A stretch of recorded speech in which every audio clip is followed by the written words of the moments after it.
अस्सलाम वालेकुम, कैसे हैं आप सब लोग। आई होप कि आप सब बिल्कुल ठीक होंगे, खैरियत से होंगे। यहाँ पे भी सब ठीक ठाक हैं। और आज का जो दिन है ना बहुत बिजी होने वाला है क्योंकि कल मेरी फ़्लाइट है और बहुत सारे पेंडिंग काम है जो मुझे आज लाजमी करने हैं। तो सबसे पहले तो मैंने बैंक जाना है, एक अकाउंट ओपन करवाना है, उसके बाद मैंने हाइड्रा फेशियल भी करवाना है। अच्छा, लास्ट ईयर भी मैंने लाजमी करवाना था लेकिन स्किप हो गया था, तो इस बार तो मैंने सोचा कि हाइड्रा फेशियल लाजमी आज करवा लूँगी मैं। तो अपॉइंटमेंट मैंने ली हुई है, आपको दिखाऊंगी, अपना एक्सपीरियंस शेयर करूँगी कैसा रहता है क्योंकि फ़र्स्ट टाइम ही मैं करवाऊँगी। और इसके अलावा और भी बहुत सारे छोटे छोटे काम हैं जो कि मैं साथ साथ करती रहूँगी, व्लॉग भी करती रहूँगी। और बच्चों को मैंने नाश्ता करवा दिया है, तो अभी मैं जा रही हूँ। बच्चे घर पे होंगे, सिद्दराबाद जी को भी कॉल कर दी थी तो वो ज़रा टेक केयर कर लेंगी क्योंकि अम्मी होती हैं ना, तो अम्मी को फिर ये लोग तंग भी करते हैं। वालेकुम अस्सलाम, क्या हाल है? कैसे हो? ठीक हो? उदास हुए थे खाला के लिए? खाला के लिए उदास हुए थे? हाँ, खाला के लिए उदास हुए थे? ये क्या हो रहा है? आंखें भी ला रहे।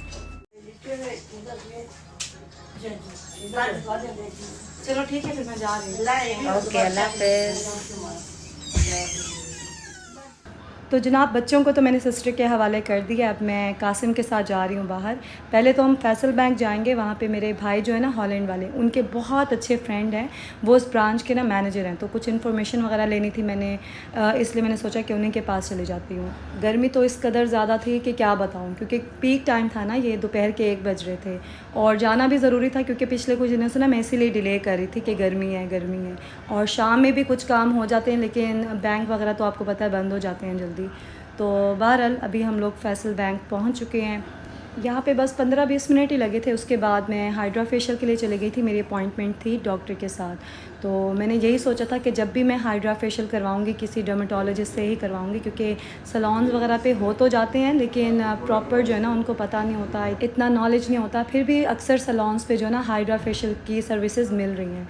इवन कि मेरी सिस्टर के सलॉन पे भी ना एक वर्कर आई पिछले दिनों, तो वो जहाँ पे पहले काम करती थी ना वहाँ पे वो ख़ुद से हाइड्रा फेशियल करती थी और बता रही थी मेरी सिस्टर को कि आप भी जो है ना ये वाली सर्विसेज शुरू कर दें क्योंकि लोग बहुत जो है ना करवाते हैं। अब सिद्दराबाद जी इस तरह के काम करती नहीं है, तो उन्होंने मुझे ये ज़रूर कहा था कि आप डर्मेटोलॉजिस्ट से पूछ लेना कि अगर मेरी सिस्टर उनसे क्लासेस ले लें और उसके बाद वो अगर अपने सलॉन पे इस तरह की सर्विसेज स्टार्ट करती हैं तो कैसा है।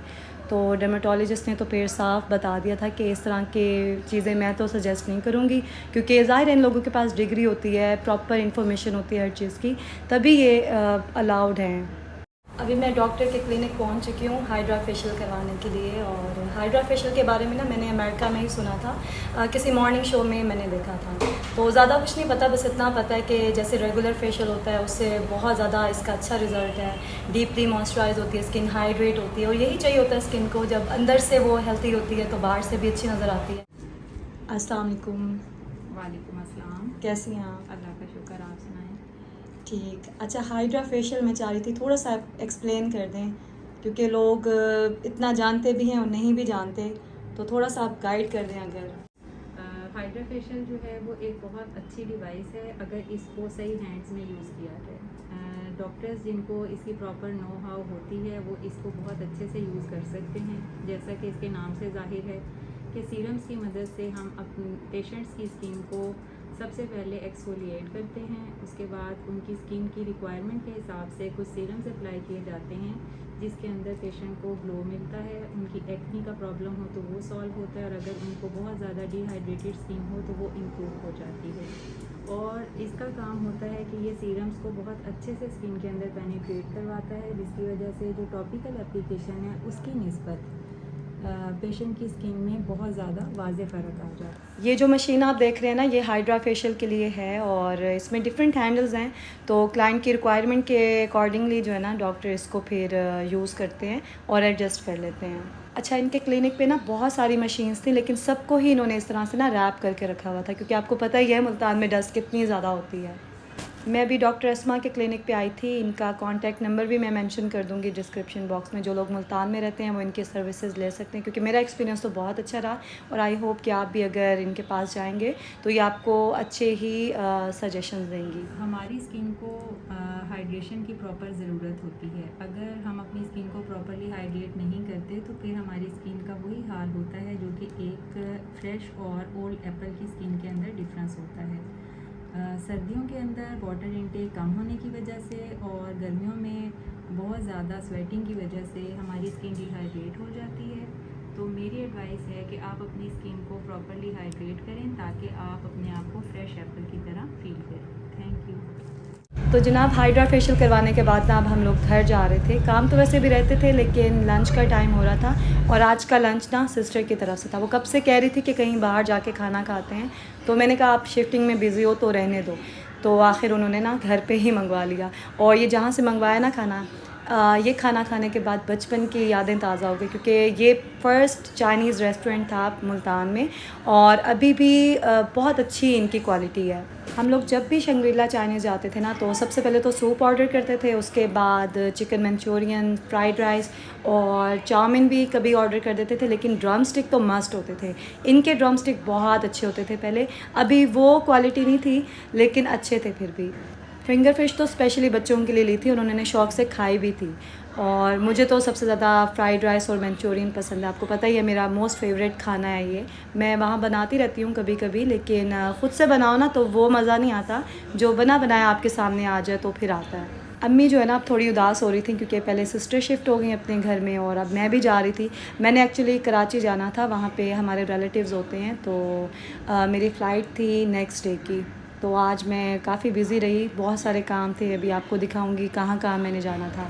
कुछ चीज़ें तो बल्कि स्किप भी की थी मैंने। एक तो डेंटिस्ट पे जाना था, वो नहीं जा सकी, और दूसरा मीटअप के लिए जगह फ़ाइनल करनी थी। बस मैंने देखने ही जाना था, फ़ोन पे बात तो हो रही थी मेरी उन लोगों के साथ, क्योंकि मैं चाह रही थी प्रॉपर कोई जगह हो। लास्ट ईयर मैंने मॉल ऑफ मुल्तान में मीटअप रखा था, तो वहाँ पे भी काफ़ी गैदरिंग हो गई थी और मैंने पहले से कहा हुआ नहीं था, कुछ अरेंजमेंट नहीं किया था, मुझे आइडिया नहीं था इतने लोग आएंगे।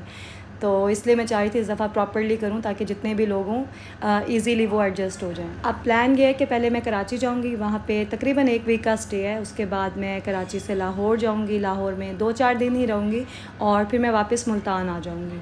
और जो जो चीज़ें रह गई हैं ना वो फिर मैं वापस आके करूँगी। अभी शॉपिंग भी मैंने करनी है क्योंकि दिन ऐसे गुजरते जाते हैं और पता नहीं चलता वापसी का टाइम आ जाता है। तो मीटअप की भी पूरी कोशिश है कि मैं ज़रूर रखूं और आप सबसे मिल के जाऊँ। मुझे आप लोगों के मैसेजेस बिल्कुल मिलते रहते हैं और मैं ख़ुद भी आपसे मिलना चाहती हूँ। एनीवेज़ अभी हम लोग आ गए थे कैंट, यहाँ से मुझे कुछ स्पेशल शॉपिंग करनी थी। अच्छा, पहले जब मेरी शादी नहीं हुई थी तब तक हम कैंट से ही शॉपिंग करते थे मुल्तान में, लेकिन बाद में फिर जो है ना गुलगश्त में भी शॉपिंग होना स्टार्ट हो गई और फिर स्टोर्स इतने ज़्यादा आ गए, सारे ब्रांड्स आ गए हैं अब तो वहाँ पे, और कैंट से कहीं ज़्यादा जो है ना वो फैल चुका है। यहाँ पे अब मैं ना कढ़ाई वाले कपड़े लेने के लिए आ गई थी। लास्ट ईयर मैं हुसैना गाही गई थी, लेकिन यहाँ कैंट में भी 3-4 बहुत अच्छी शॉप्स हैं।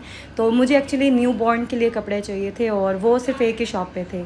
और इसका कार्ड जो है ना मैं आपको दिखा देती हूँ स्क्रीन पे, अगर आपने लेने हो। बहुत वैरायटी है इनके पास, दुकान छोटी सी है लेकिन वैरायटी बहुत ज़्यादा है। पहले तो मुझे पता ही नहीं था कि न्यू बॉर्न के भी इतने खूबसूरत कपड़े मिल जाते हैं रेडीमेड, तो मैंने बल्कि बनवाए थे बड़ी मुश्किल से किसी के लिए। और जब मैं यहाँ आई तो मैं हैरान हुई देख के कि इतनी ज़्यादा वैरायटी थी और इतना सॉफ्ट मटेरियल था, बिल्कुल भी चुभने वाली नहीं थे। इवन कि एक किनारी वाला भी लिया था मैंने, तो वो भी बहुत प्यारा, भी दिखाती हूँ आपको। दिल तो कर रहा था मेरा कि मैं अपने लिए भी देखूँ, क्योंकि इनके पास बड़ों के भी थे, छोटे बच्चों के भी थे, लेकिन अभी टाइम नहीं था। तो मैंने सोचा दोबारा जब आऊँगी फिर डिटेल में देख लूँगी आराम से। तो अभी मैंने बस न्यू बॉर्न के लिए लिए थे कुछ ड्रेसेस यहाँ से और कुछ मैंने बनवाए थे, तो वो भी मैंने पिक कर लिए थे पहले ही। अब आप सोच रहे होंगे कि न्यू बॉर्न के ड्रेसेस मैं किसके लिए ले रही हूँ, तो मैंने आपको बताया ना कराची जाना है मैंने, और वहाँ पे ना हैदर की कज़न सिस्टर हैं, सफ़िया नाम है उसका, मेरे से छोटी है वैसे तो, लेकिन बहुत अच्छी दोस्ती है, बिल्कुल बहनों की तरह रिलेशन है। तो उसकी बेबी गर्ल हुई है, अभी फ़र्स्ट बेबी है, तो उसके लिए मैं ले रही थी। तो जनाब यहाँ से फ्री होने के बाद ना मैं टेलर के पास गई, वहाँ से कपड़े लिए, फिर घर गई, घर जाके पैकिंग की, और अभी एक्चुअली मैं कराची में पहुँच चुकी हूँ। इसीलिए ही मैं व्लॉग भी अपलोड नहीं कर सकी। आप लोगों के मैसेजेस आ रहे थे मुझे, और आपको बैकग्राउंड में शोर भी आ रहा होगा, माशाल्लाह से बहुत बच्चे हैं इस घर में, तो थोड़ा सा मुश्किल हो जाता है वॉइस ओवर करना, लेकिन मैंने सोचा कि आज कर ही देती हूँ, वरना ऐसे ही दिन गुजरते जाएंगे। क्योंकि यहाँ कराची में कब दिन होता है कब रात होती है पता ही नहीं चलता। इतना फ़न कर रहे हैं हम लोग और कराची को एक्सप्लोर भी कर रहे हैं। तो कमिंग व्लॉग्स आपके लिए बहुत इंटरेस्टिंग होंगे। मैं कोशिश करूँगी कि मैं रूटीन में व्लॉग अपलोड करूँ, लेकिन गारंटी नहीं है इस चीज़ की, क्योंकि यहाँ पे करने को बहुत कुछ है। तो बस यही होता है हम व्लॉगर्स के साथ, या एंजॉय कर लो या फिर वीडियोस अपलोड कर लो। तो खैर कंटेंट तो मैं साथ साथ ले रही हूँ, और ये कि वॉइस ओवर करने का टाइम नहीं मिल रहा मुझे, क्योंकि बच्चों का शोर बहुत होता है। मेरे अपने बच्चे भी यहाँ के ना ओवर एक्साइटेड हो गए हैं, तो इनको भी थोड़ा ना कंट्रोल करना मुश्किल हो जाता है मेरे लिए। तो बस आए हैं फ़न करने के लिए, सबसे मिलने के लिए, अच्छा टाइम एंजॉय करें यहाँ पे। और व्लॉग्स का क्या है वो मैं साथ साथ फिर आपको दिखाती रहूँगी। चलें फिर आपसे मुलाकात होती है कराची वाले व्लॉग में। अपना ख्याल रखें, दुआ में याद रखें। अल्लाह हाफिज़।